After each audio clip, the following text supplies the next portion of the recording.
우리가 이제 세상을 살다 보면 세상에 참 많은 직업들이 있죠. 모든 직업은 필요에 의해서 생겨나고 또 존재합니다. 그렇기 때문에 필요 없는 직업은 하나 없습니다.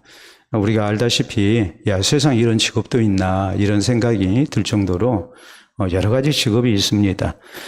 그렇지만은 이런 많은 직업 가운데 이제 건강한 사회를 이루기 위해서 사람들에게 인정을 받고 존경을 받아야 하는 직업이 4가지가 있다. 이렇게 얘기를 합니다. 이 4가지 직업은 절대로 부패해서도 안 되고 원래 이 직업을 갖고자 했을 때, 이 길을 가기를 원했을 때에 가졌던 그 마음이 변하면 안 된다. 이렇게 얘기를 하고 또 사회 구성원들은 이런 사람들을 인정하고 존중하고 그래서 이들의 헌신을 통해서 우리가 사는 세상이 또 우리의 미래가 이렇게 아름다운 세상이 되게 하는데 우리가 같이 마음을 써야 된다. 이렇게 이제 얘기를 합니다. 어떤 직업이 있을까요? 첫째는 교육자입니다. 교육자가 바로 돼야 됩니다. 왜요? 교육자는 알다시피 다른 사람을 가르치는 그런 직분자이기 때문에 그렇습니다. 특별히 교육은 100년 대계라는 말처럼 100년 앞을 내다보고 그리고 후학들을 가르치는 그런 선생님들 굉장히 중요한 그런 직업이죠. 두 번째 우리가 생각할 수 있는 것은 어떤 사람들이 있겠습니까? 바로 법조인들입니다. 사회 공의를 바로 세우고 또 시시비비를 가리는 이런 중요한 직업을 가진 사람들, 이런 사람들이 타락하면 그 사회는 소망이 없습니다. 세 번째는 의사입니다. 의료인들이 바로 돼야 됩니다. 의료인들이 그 생명을 소중히 여기고 헌신하는 그런 자세가 있지 아니하고 단순히 그냥 경제적인 목적으로만 의료 행위를 한다면 그 사회는 타락하고 맙니다. 이미 타락했기 때문에 이런 잘못된 그런 이제 모습이 나타나는 거지요. 네 번째는 뭐겠습니까? 성직자입니다. 성직자들이 바로 되지 못하면 그 사회는 바로 부패하고 맙니다. 그렇기 때문에 이 교육자와 그리고 법조인 그리고 의사와 또 성직자는 세상에 수만 가지의 직업이 있지만 그 가운데서 가장 중요하고 또 절대 부패해서는 안 되는 그 사회를 건강하게 하고 또 아름다운 미래가 있게 하는데 이제 아주 중요한 그런 이제 직업군이라는 것을 우리가 알 수 있습니다. 자, 이스라엘 사회, 유대 사회에서 제일 존경받는 사람은 바로 랍비입니다. 랍비는 선생님을 말하거든요. 랍비는 어떤 사람이냐 했을 때에 사람들을 가르치는 교육자입니다. 또 백성들 가운데 어떤 문제가 생길 때 거기에 대한 시시비비를 가리는 재판관의 역할을 하는 사람입니다. 법조인이죠. 그리고 이 사람들은 바로 하나님을 섬기는 데에 이제 앞장서서 백성들을 바른 길로 인도하는 성직자입니다. 그러니까 랍비는 교육자와 법조인과 또 성직자의 모든 것을 이렇게 품고 있는 아주 중요한 그런 이제 직업을 가진 사람들입니다.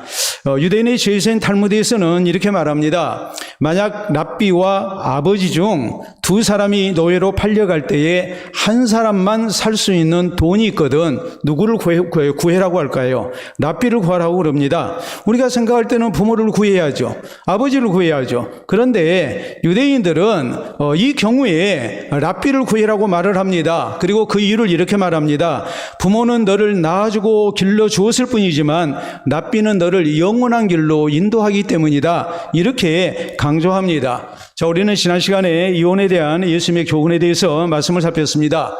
예수님 앞에 모여든 두 종류의 무리들, 그 가운데 어떤 사람은 말씀을 듣고 예수님을 통해서 하나님의 치유의 은혜를 누리고자 주님 앞에 나온 사람들이 있었는가 하면 바리새인들이 있었습니다. 이들은 예수님을 시험하고 이제 예수님을 공경에 받들이기 위해서 나온 사람들이었습니다.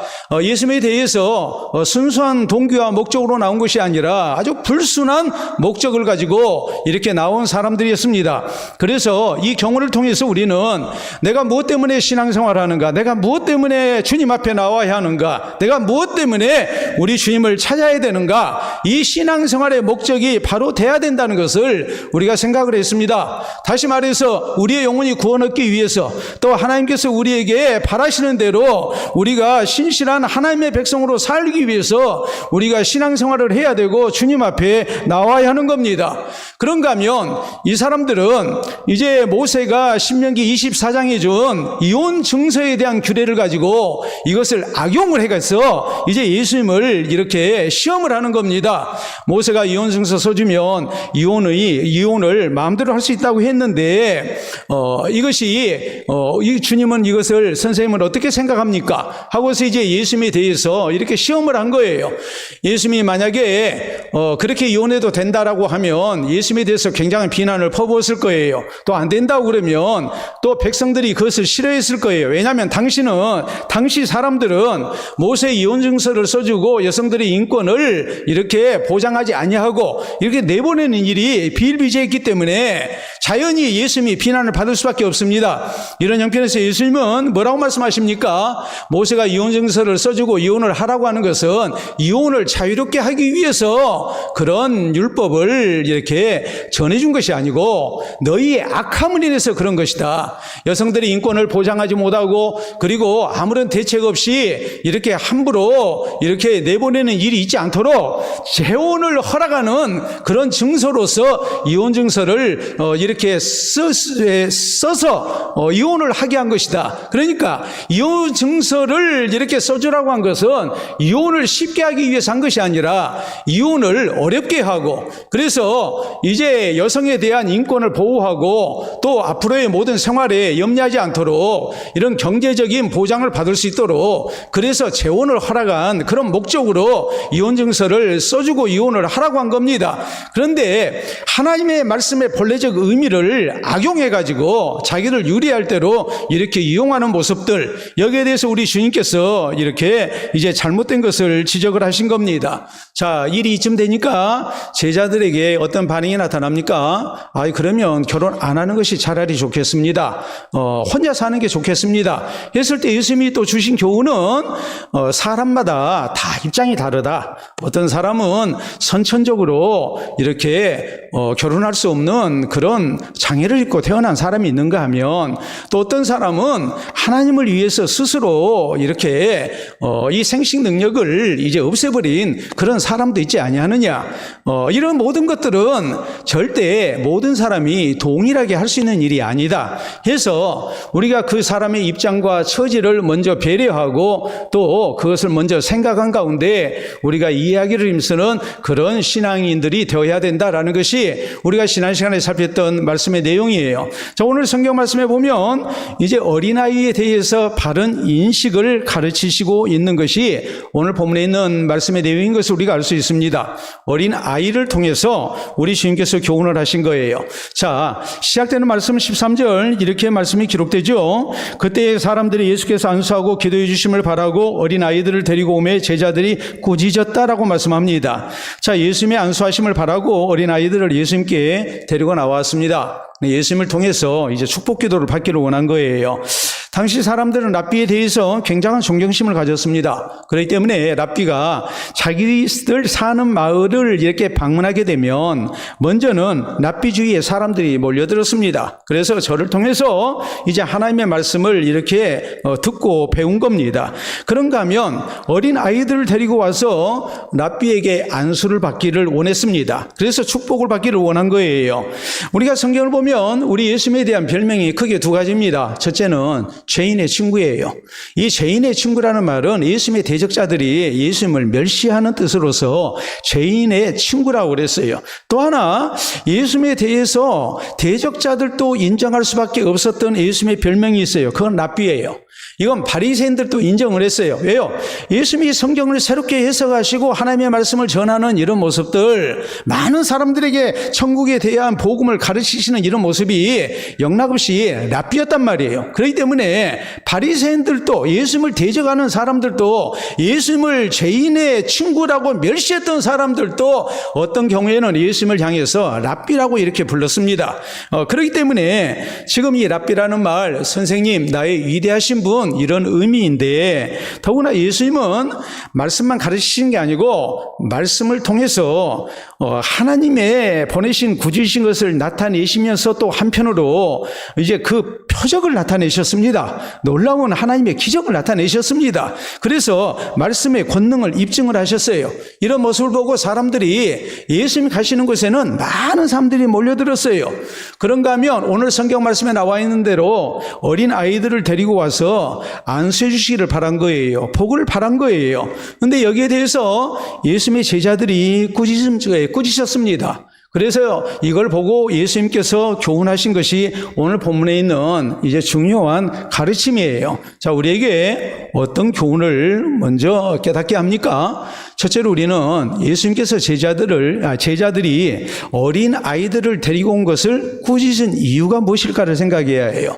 자, 우리가 여러 가지 경우를 생각할 수 있어요. 첫째는 어린 아이들을 데리고 오면 예수님께 방해해야 된다고 생각을 했죠. 지금 예수님 많은 사람들을 상대하기 때문에 상당히 피곤한 그런 상황입니다. 우리가 성경을 보면 예수님께서 식사하실 겨를도 없었다 그랬거든요. 그러니까 굉장히 지금 피곤한 그런 형편인데 어린 아이들까지 상대하신다는 것이 예수님의 사역을 방해한다고 생각을 한 거예요. 그러니까 이렇게 꾸짖은 거예요. 또 하나 우리가 생각할 수 있는 것이 랍비의 명성이라는 것은 누구를 상대하느냐에 달려 있거든요. 다시 말하자면 예수님의 왕족을 상대로 해서 혹은 귀족을 상대로 해서 혹은 어른을 상대로 해서 하나님의 말씀을 가르치신다면 좀 더 권위가 올라가겠죠. 그런데 어린아이들을 상대한다면 아무래도 권위에 이제 위신에 이렇게 손해가 온다고 제자들이 생각을 했다고 우리가 볼 수 있습니다. 세 번째 우리가 생각하는 게 뭐겠습니까? 자신들에게도 지금 방해가 되는 거예요. 왜요? 자기들도 쉬고 싶거든요. 근데 어린아이들까지 와가지고 이렇게 하면 그 사람들 줄 세워야죠. 예수님께 안내해야죠. 뭐 이런 여러 가지 일들 보면 제자들이 피곤할 수밖에 없습니다. 네 번째 우리가 생각할 수 있는 내용은 어린 아이들에게 하나님의 말씀을 가르치신다는 것. 어린 아이들은 깨닫기가 쉽지가 않을 것이다. 더구나 예수님께서 하나님의 말씀을 가르치실 때 몰려든 어른들이 그 말씀에 다 아멘하고 다 깨우셨느냐? 아니거든요. 우리가 요한복음 6장에 보면 이 말씀을 어렵도다 누가 알아들 수 있으랴 이랬단 말이에요. 그러면 제자들은 다 알아들었느냐? 아니에요. 제자들도 예수님이 비유로 말씀하시면 그것을 어떤 경우에는 깨닫지를 못했어요. 깨닫지를 못하고 자존심은 있어서 사람들 다 가고 난 다음에 예수님께 조용히 여쭤보거든요. 아까 말씀하신 것이 무슨 뜻입니까? 이렇게 물었어요. 그러니까 자기들도 깨닫지 못하는 예수님의 말씀 그 부분이 있는데 어린 아이들이 예수님의 말씀을 깨닫겠느냐? 이건 여러 가지로 시간적인 마이너스고 또 신체적인 마이너스가 된다고 생각을 한 겁니다. 효율적이지 않다고 생각한 거예요. 그러니까 어린아이들을 데리고 왔을 때 그것을 꾸짖은 거예요. 또 하나 우리가 생각할 수 있는 게 뭐냐면 우리 예수님의 교훈을 잊어버렸기 때문에 그래요. 우리 예수님께서 분명히 18장에서 어린아이 하나라도 작은 자 하나라도 소홀히 여겨서는 안 된다. 우리 주님은 분명히 강조하셨거든요. 그런데 그걸 잊어버린 거예요. 우리 주님께서 소중히 여기라 하신 어린 아이들을 이 제자들은 쫓아내고 있는 겁니다. 또 결정적인 게 뭐겠습니까? 당시 사회적 관습을 따라서 어린 아이들을 무시한 겁니다. 당시에 여성과 어린 아이들 20세 이하 된 사람은 사람 취급을 하지 않았습니다. 사람 수에 들어가지를 못했습니다. 그러니까 자연히 어린 아이들을 사람들이 데리고 와서 예수님께 안수를 받았을 때, 축복을 받았을 때에 이것은 참 귀찮은 일이고 해서는 안 되는 일이고 제자들로서 이것을 막아야 된다 생각하고 이런 어른들 또 어린 아이들을 이렇게 꾸짖은 거예요. 자, 그런데 오늘 14절로 15절에 보면 예수께서 이르시되 어린 아이들을 용납하고 내게 오는 것을 금하지 말라. 천국이 이런 사람은 것이니라 하시고 그들에게 안수하시고 그 길을 떠나시니라 라고 성경은 말씀합니다. 자, 두 가지 중요한 사실이 이제 교훈되고 있죠. 첫째는 어린 아이들도 축복받을 권리가 있어요, 없어요? 있다고 우리 주님께서는 선포를 하십니다. 어린 아이들도 하나님 보시기에 참으로 소중하고 또 하나님이 사랑하시고 복 주시는 대상이라는 것을 우리 주님은 분명하게 강조를 하셨어요. 또 하나, 어린 아이들에게도 누가 필요합니까? 예수님이 필요합니다. 왜요? 어른뿐 아니라 어린 아이들도 예수님을 믿어야 모든 죄를 용서받고 천국 갈 수 있기 때문에 어린 아이들이 내게 오는 것을 막지 말라고 우리 주님께서는 말씀하신 거예요. 그러니까 우리는 어린 아이들의 소중함을 기억해야 해요. 어린 아이들도 하나님의 사랑의 대상이고 하나님의 백성으로서의 자격이 있다는 것을 우리가 잊지 말아야 됩니다. 우리 하나님께서 아브라함을 불러내셨습니다. 믿음의 조상으로 세우셨습니다. 그때 우리 하나님은 아브라함에게만 복을 약속하신 게 아니고 그의 자손들에게도 복을 주시겠다고 약속하셔서 어린 아이들도 다 하나님의 복의 대상인 것을 분명하게 하셨습니다. 아브라함에게 할례를 받게 하십니다. 그런데 아브라함에게만 할례를 받게 하신 게 아니고 그 아들 이스마엘도 할례를 받게 하셨고 또 아브라함의 자손들 난지 8일이 되면 다 뭐하게 하셨습니까? 다 할례를 받아서 하나님의 백성된 표징을 몸에 갖도록 하셨습니다. 이스라엘이 총회로 모일 때에 어른들만 모인 게 아니고 우리가 성경을 보면 아버지가 맨 앞에 서고 다음에 엄마가 서고 그리고 난 다음에 자식들이 차례대로 뒤에 이제 줄을 서게 했습니다. 이스라엘의 총회 때 어른만 모인 게 아닙니다. 모두가 가족들 데리고 어린 아이들까지 데리고 다 모이게 한 거예요. 자, 그렇기 때문에 우리가 신학적으로 교리적으로 볼 때 유아 세례를 베풀어야 하느냐 말아야 하느냐 이 중요한 문제가 되어 있거든요. 자, 침례 교단에서는 어린 아이들은 자기들의 신앙을 바로 고백할 수 없기 때문에 유아 세례를 베풀어서는 안 된다 이렇게 얘기를 합니다. 그러나 대부분의 교단에서는 유아세례를 베풉니다. 유아세례를 베푼 이유는 뭐겠습니까? 성경에 보니까 난지 8일밖에 안 됐는데 할례를 받게 했습니다. 그리고 하나님의 복은 부모에게만 약속된 것이 아니고 어린에게만 약속된 게 아니고 그 자손들에게 다 아이들에게까지 약속이 돼 있기 때문에 유아세례를 베푼 가운데 하나님의 언약의 백성인 것을 이렇게 선포하고 이 아이가 어려서부터 신앙 가운데서 잘 자라나서 하나님의 신실한 백성이 되게 할 그런 책임이 부모에게 있다는 것을 이렇게 강조하기 위해서 유아세례를 베푼 겁니다. 자, 오늘날에 어린이가 참 귀한 시대를 우리가 맞이했습니다. 먼저는 많이 낳지를 않습니다. 그렇지만 성경은 우리에게 뭐라고 말씀하십니까? 어린 아이들을 소홀히 여길 때에도 어린 아이들을 소중히 여기라고 우리에게 강조하셨습니다. 여러분 자라날 때의 모습을 생각해 보세요. 아이들이 참 많으니까 한 가정에 4명, 5명, 이렇게 어떤 가정은 10명도 낳고 막 했잖아요. 그러니까 어린 아이들이 그렇게 소중하게 대접을 못 받았어요. 근데 오늘날에는 아이들이 귀해요. 그러니까 아이들을 소중히 여겨요. 왜요? 하나 낳고, 많이 낳으면 둘 낳고, 이러다 보니까. 그러니까 어린아이가 굉장히 소중하다고 생각합니다. 어린아이가 없어서 소중하게 여기라는 말이 아니고, 우리 예수님은 어린아이들이 무시당하는 그 시대에도 어린아이들을 소중히 여길 것을 말씀하셨습니다. 그러니까 우리가 이 시대에는 얼마나 어린아이들을 소중히 여겨야 될 것인가 답이 나오지 않습니까?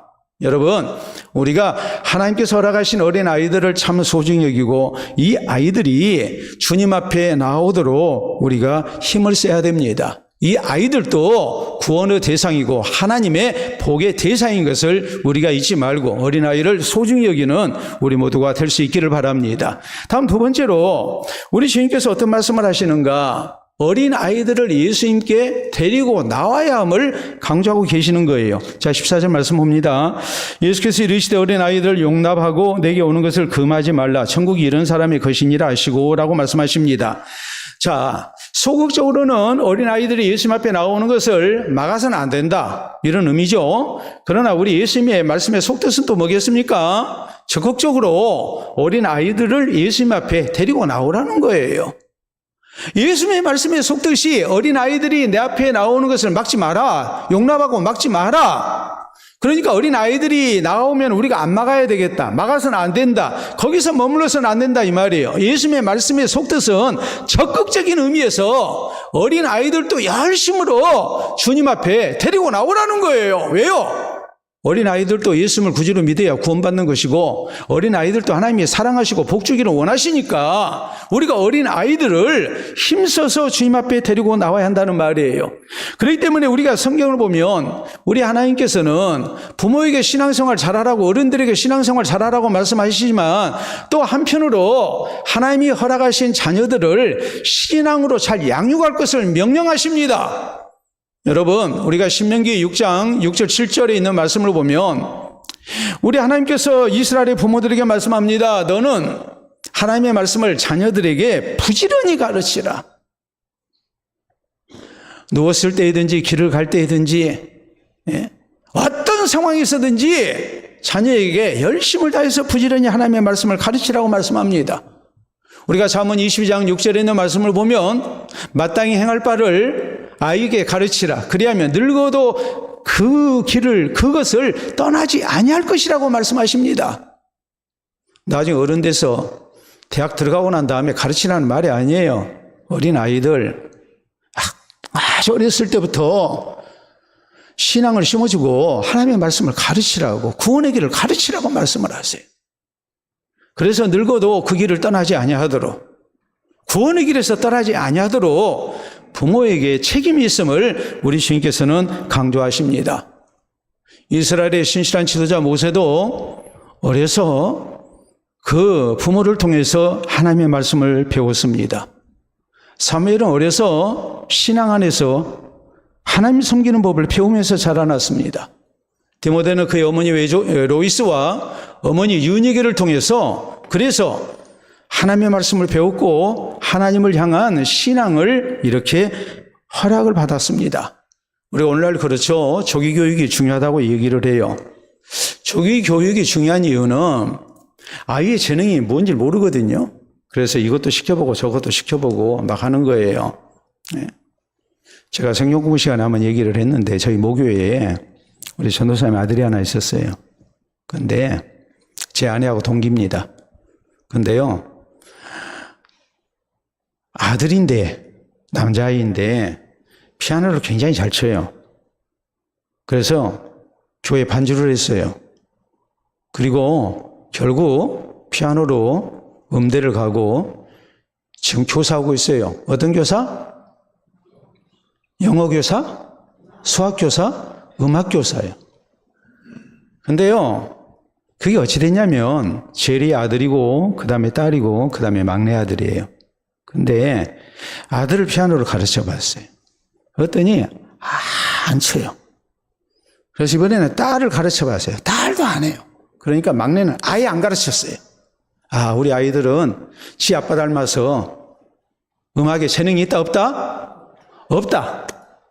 그리고서 이제 다른 방면으로 조기교육을 시킨 겁니다. 그래서 그 당시에는 또 뭘 많이 했습니까? 주산 많이 했잖아요. 주산. 주산학원 보냈어요. 그랬더니 이제 선생님이 얘기를 하죠. 3 더하기 4요, 4 더하기 7이요, 몇에 몇이요, 저거 막 하잖아요. 그러면은 그 말이 끝나자마자 이제 정답이 나와야 되거든요. 근데 잘하고 있는가 하고서 가서 봤더니 졸고 있어요. 아니, 생각을 해보세요. 수판을 다루면서 졸고 있는 아이예요. 잠이 엄청 많아요. 여기저기 다 보내도 잠자느라고 못해요. 나중에는요, 태권도 학원을 보냈는데, 도장을 보냈는데, 다 이렇게 둘러앉아가지고 대련하는 시간인데, 다 이렇게 양반다리하고 주위 둘러서 앉아있잖아요. 근데 그 시간에 졸고 있어요, 또. 이제 마지막으로 학원 보낼 게 하나 남은 거예요. 그게 뭐예요? 피아노 학원. 피아노 학원을 보냈더니 잠을 안 자고 피아노를 치는 거예요. 그래서 결국 그거 전공했고 지금 음악교사 하고 있다니까요. 지금쯤은 정년했는지 모르겠네요. 나이가 그 정도 됐으니까. 여러분, 우리가 조기교육을 시키는 이유는 아이의 재능이 뭔지를 모르니까 우리가 조기교육을 시키는 거거든요. 또 조기교육을 시키는 이유가 뭐겠습니까? 그건 다른 게 아니고 어려서 일찍 시키면 교육의 효과가 확연하게 차이가 나요. 어른 돼서 배우는 것보다 어려서 배우는 것이 훨씬 더 교육의 효과가 있습니다. 특히 예능이나 영어 이런 것은 특히나 그러죠. 예체능 같은 경우. 그래서 우리가 그렇잖아요. 옛날에는 중학교 다녀야 영어학원 다녔어요. 근데 좀 생활이 나아지고 나니까 초등학생들이 영어학원을 다녔어요. 좀 더 나아지고 나니까 이제는 영어 유치원이 생겼어요. 지금은 뭐가 생겼느냐? 영어 유아원이 생겼어요. 그 아이들이 뭘 배우는지 모르겠어요.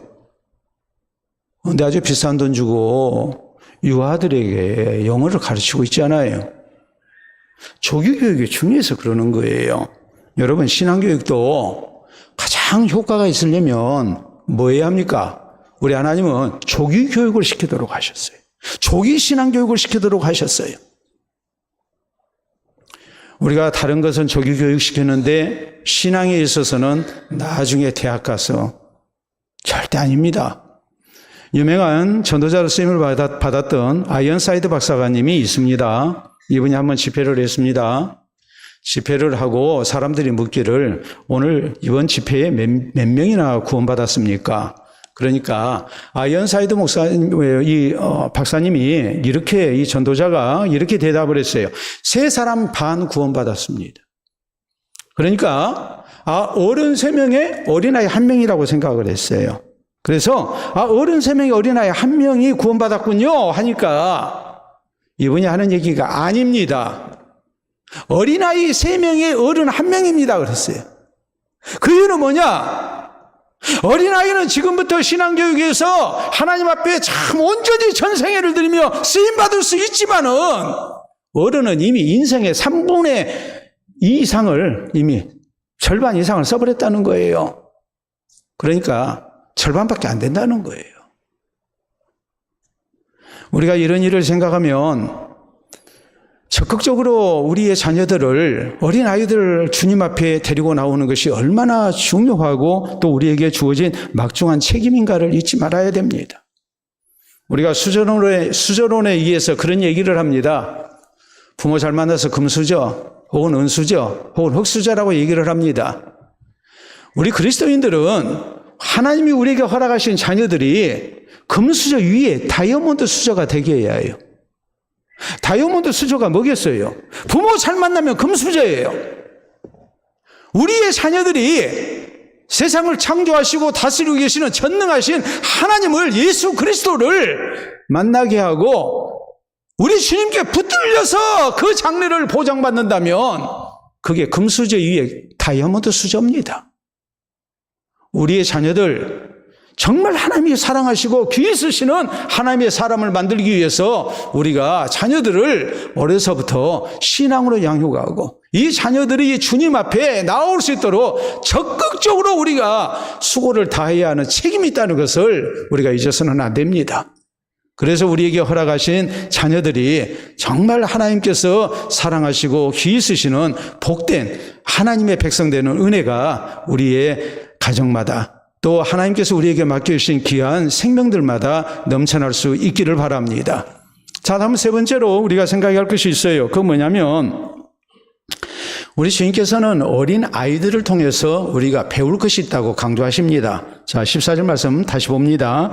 예수께서 이르시되 어린 아이들을 용납하고 내게 오는 것을 금하지 말라. 천국이 이런 사람의 것이니라 하시고 그랬어요. 자, 천국이 어린아이의 것이다. 이 말이 아니죠. 천국이 어린아이와 같은 사람의 것이다 라고 말씀하셨습니다. 그렇기 때문에 이 말씀은 어린아이들도 천국에 들어갈 수 있는 자격이 분명히 있지만 더 중요한 것은 어떤 뜻이냐 했을 때에 천국은 어린아이와 같은 자의 것이다라는 뜻이에요. 그러면 어린아이들을 통해서 우리가 마땅히 배워야죠. 어린아이와 같은 모습으로 우리가 신앙생활을 해야 해요. 우리가 이제 이런 생각을 해요. 어린아이들이 무슨 철이 있다고.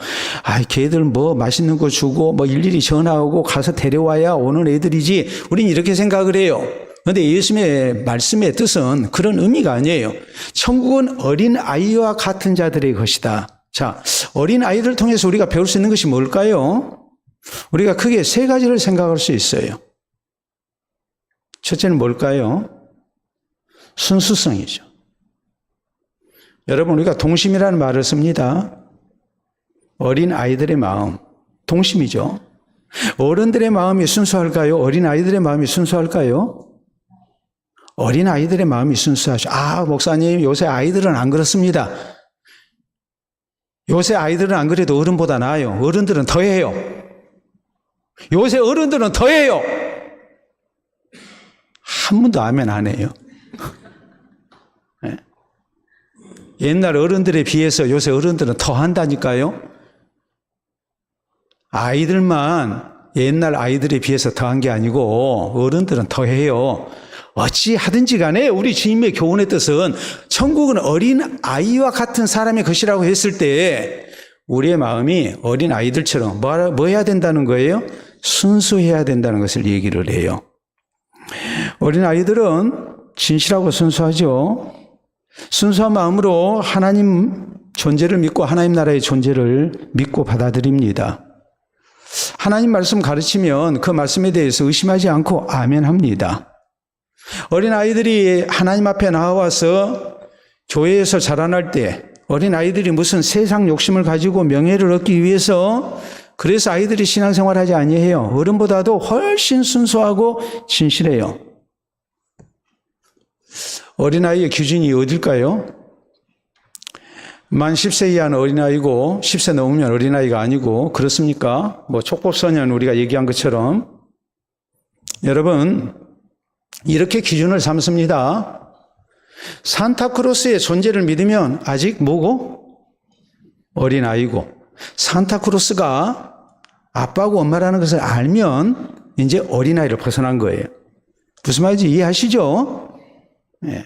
그만큼 어린아이는 순수하거든요. 산타크로스의 존재를 믿는다니까요. 이게 어린아이예요. 네. 두 번째, 어린아이와 같은 사람에게 이제 천국이 어린아이와 같은 사람의 것이다 했을 때 다음에 생각할 것이 뭐겠습니까? 어린아이의 부모에 대한 의존성이거든요. 어린아이는 부모를 찾아요. 부모를 철저히 의지해요. 근데 좀 크고 나면 부모 찾아요, 안 찾아요? 안 찾죠. 그러면 아이가 이제는 많이 자란 거예요.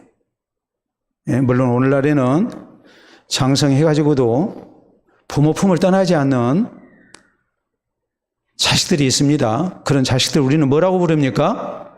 캥거루족이라고 얘기합니다.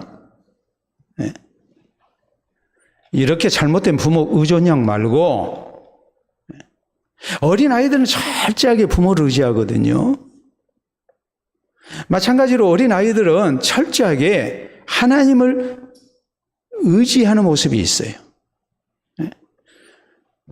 우리가 어린아이 같은 신앙을 가져야 된다는 것은 무엇을 의미하겠습니까? 어린아이가 부모를 의지하듯이 우리도 철저하게 하나님을 의지해야 된다는 것을 의미를 해요. 근데 우리는 뭐예요? 돈 의지하고 사람 의지하고 내 능력 의지하고 나중에 정말 이도저도 안 되고 의지할 데 없으면 그때야 천부의 의지 없어 손 들고 옵니다. 그리고 그때야 나타나거든요. 다윗은 시편 23편에 여호와는 나의 목자시니 내게 부족함이 없으리로다 이렇게 노래하면서 시편 131편에 보면 2절로 3절에 이런 고백을 합니다. 실로 내가 내 영혼으로 고요하고 평온하게 하기를 젖된 아이가 그의 어머니 품에 있음 같게 하였나니 내 영혼이 젖된 아이와 같도다 하면서 이스라엘아 지금부터 영원까지 여호와를 바랄지어다 그랬어요. 젖먹이 아이가 엄마를 절대적으로 의지하는 것처럼 하나님의 백성은 이렇게 하나님을 의지하고 살아야 된다. 그럴 때 우리에게 진정한 평안이 있다고 강조합니다. 어린아이와 같은 하나님의 백성, 천국의 백성 되기 위해서 우리가 절대적으로 하나님을 의지하고 사는, 그 안에서 진정한 평안을 누리고 사는, 하나님께 모든 것을 맡기고 사는 이런 신앙의 모습 우리 모두가 갖고 있기를 바랍니다. 다음 세 번째로, 어린 아이와 같은 사람이 천국에 들어갈 수 있다고 예수님이 말씀하셨을 때 어린 아이를 통해서 우리가 배울 게 뭘까요? 그것은 겸손이거든요.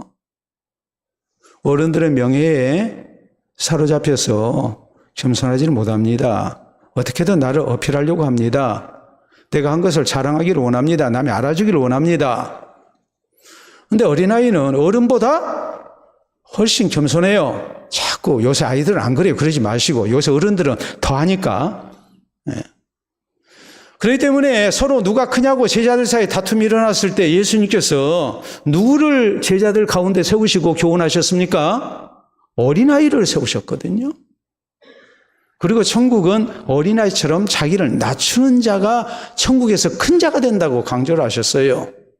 그러니까 천국은 어린아이와 같은 사람이 갈 수 있다는 이 예수님의 말씀은 결국 우리가 진실된 모습으로 순수함 가운데 우리가 신앙생활을 해야 된다는 것을 의미하고, 절대적으로 우리가 하나님 의지하고 겸손함 속에서 우리가 신앙생활을 해야 우리가 바른 신앙인이 될 수 있고, 이런 사람이 천국에 합당한 백성이 될 수 있다는 것을 우리가 명심해야 합니다.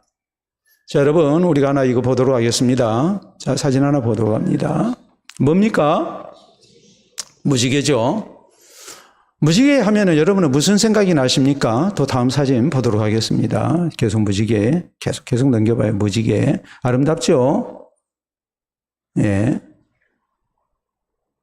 분수대에서 무지개가 보이는 모습. 아름답지 않아요? 무지개 하면 우리는 신앙적으로 하나님이 노아에게 주신 약속을 생각하고 그래요. 그러나 우리가 딱 봤을 때 무지개 하면 굉장히 아름답잖아요. 근데 무지개를 보고서 굉장히 아름다운 시를 쓴 분이 있어요. 이게 중학교 올라가면 다 배우는 시예요. 자, 영국의 시인. 자, 다음 보도록 하겠습니다. 워즈워드가 쓴 무지개라는 시예요. 자, 볼까요? 하늘의 무지개를 바라보며 내 마음 뛰노라. 나 어려서도 그러했고 어른된 지금도 그러하고 나 늙어서도 여전히 그러할 것이네. 시간 없어서 제가 빨리빨리 그냥 읽습니다. 마음속에 여러분이 좀 담았으면 좋겠어요. 만약 그러하지 아니하다면 신이시여 하나님이여 지금이라도 나의 목숨 거둬가소서. 어린이는 어른의 아버지 나의 생애 하루하루 타고난 그대로 경건한 마음 이어지기를 빌고 바라네 그랬어요. 무지개를 볼 때 참 아름답다 하면서 그 마음이 깨끗해지는, 순수해지는 느낌을 지금 노래하고 있는 겁니다. 그러면서 내 마음이 어린아이와 같이 되기를 바랍니다. 내가 이 순수함을 잃어버린다면 하나님 내 생명을 거둬가 주십시오. 나 늙어서도 이 마음 변치 않기를 원합니다. 라고 이렇게 고백합니다. 오늘 우리에게 우리 예수님께서 교훈하신 대로 우리가 어린아이들을 통해서 나의 신앙의 순수성과 또 하나님을 내가 절대적으로 신뢰하고 우전하고 있는지, 또 겸손함을 지켜나가고 있는지 우리 자신을 다시 한번 살피면서 우리가 바른 신앙생활을 힘쓰고 또 천국에 합당한 성도로 우리의 모습이 주님께서 받아주시는 모습 될 수 있기를 바랍니다. 자, 우리가 카페를 가면 이런 데가 있어요. 자, 보겠습니다. 노 키즈. 저런 데는 어린아이 들어갈 수 있습니까? 없습니까? 없죠. 금지 표시가 되어 있지 않아요? 노 키즈. 다음 여러분 보시게 되면 이제 아주 친절하게 그림까지 그려가지고 어린아이는 안 된다고, 들어오면 안 된다고. 노키즈존입니다. 노키즈존, 저희 업소는 안전사고와 성인 손님의 배려를 위해 영유아 및 어린이 출입을 제한합니다. 그러니까 어린아이들 데리고 오지 마라. 아예 막아버려요. 어른들 입장에서 좋잖아요. 다음 우리가 또 사진을 보면 칠판에다가 80 미만의 어린이 손님을 받지 않습니다. 일부 매너 없는 부모님들 덕분에 고심 끝에 내린 결정입니다. 죄송합니다 하면서 친절하게 설명을 합니다. 또 다음 사진을 보시게 되면 우리 아이는 우는 아이는 나가주세요. 소리 지르는 아이는 나가주세요. 뛰어다니는 아이는 나가주세요. 기저귀 절대 갈지 마세요. 실내에서 유모차 끌지 마세요. 아이들이 우는 것을 포함해 카페 내에서 소란을 피워 고객들로부터 항의가 빗발칩니다. 하면서 저희 카페는 키즈 카페가 아닙니다. 지금 이제 그 카페 이름 감춰뒀잖아요. 성인들이 조용하게 디저트를 즐기는 카페입니다. 저는 카페에 어른된 여러분들 좋죠? 노키즈 카페가 어른된 우리 입장에서는 좋잖아요. 근데 저런 노키즈 카페만 있는 것이 아니고, 자, 다음 보면 서울 키즈 오케이존. 우리는 아이들을 받아들입니다. 우리 카페는 아이들 와도 됩니다. 다음 보게 되면 예스 키즈존, 온 세상 어린이 대환영. 또 다음 보겠습니다. 어린이는 환영받아야 되니까 서울 키즈 오케이존. 교회 앞에다 붙여놔야 해요. 저거 우리 교회 앞에 붙여놔야 해요. 우리 어린이들 예배 시간에 방해되니까 저부터 저기 2층으로 유배시킵니다. 저기 다 가더라. 그러다 보니까 어린이가 별로 우리가 중요하게 생각 안 해요. 여러분, 우리나라는 인구 소멸국가 제1위예요. 출산율이 0.6명대로 올해 떨어집니다. 우리 도시도 인구가 줄고 있고, 대한민국 전체적으로 인구가 줄고 있고, 인구 소멸 군 지방자치단체에 얼마나 많은지 몰라요. 그런데 이 영향이 당장 어디에 나타납니까? 교회에 나타나요. 이걸 생각하면 하나님의 교회도 여기에 철저히 대비해야 되거든요. 15절에 있는 말씀 보면 예수님은 주님 앞에 나온 아이들 막지 아니하시고 허락하시고 저희에게 안수하시고 축복하셨습니다. 우리가 부모로서 어린아이들을 환영해야 되고 어린아이들을 환영하는 교회가 돼야 돼요. 교회는 노 키즈존이 돼서는 안 돼요. 교회는 키즈 오케이존이 돼야 돼요. 예스 키즈존이 되어야 돼요. 어린아이를 절대적으로 환영해야 해요. 어린아이들의 영혼을 우리가 소중히 여겨야 됩니다. 우리의 자녀들에게도 예수님이 필요합니다. 예수님을 믿어야 구원받습니다. 특별히 이 어린아이들을 어려서부터 교회로 우리가 데려와야 됩니다. 하나님의 말씀으로 양육하고 주를 섬기는 법도를 배우게 하고 하나님의 사랑을 알게 하고 또 하나님의 사람으로 바르게 살아나도록 우리가 힘을 쏟아야 됩니다. 어린아이들을 통해서 어른된 우리가 또 한편으로 배워야 됩니다. 그래서 바른 신앙생활을 힘써야 됩니다. 그래서 우리의 자녀들과 함께 어린아이들과 함께 우리 모두가 함께 하나님 나라를 향해 나아가는 천국의 백성 되는 아름다운 은혜가 우리에게 꼭 있기를 바랍니다. 우리 함께 기도합니다. 이 시간 기도하실 때 우리의 자녀들이 어디 있는가, 주일날이면 어디 있는가 살펴보십시오. 우리의 손자들이 어디 있는가 살펴보십시오. 교회 가운데 보내주신 우리 어린아이들 얼마나 소중한 아이들인가 우리가 생각하며 위에서 기도하고 머리 쓰다듬어주고 안아주고 해야 하지 않겠습니까? 앞으로 있게 될 교육기관의 여름 행사에 대해서도 우리가 더 기도하고 수고하시는 분들 우리가 위로하고 격려하고 또 함께 협력해야 하지 않겠습니까? 아이들을 힘써 주님 앞으로 우리가 데려와야 하지 않겠습니까?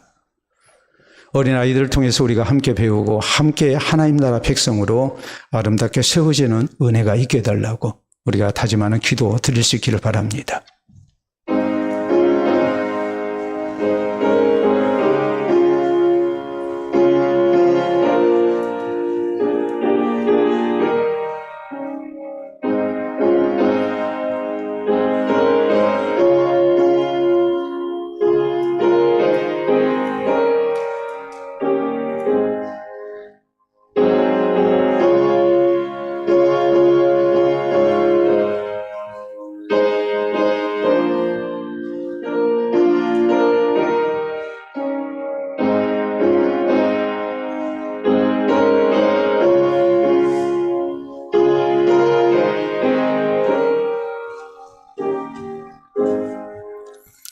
친히 교회의 머리가 되시고 우리의 생명의 주가 되신 아버지 은혜를 진심으로 감사합니다.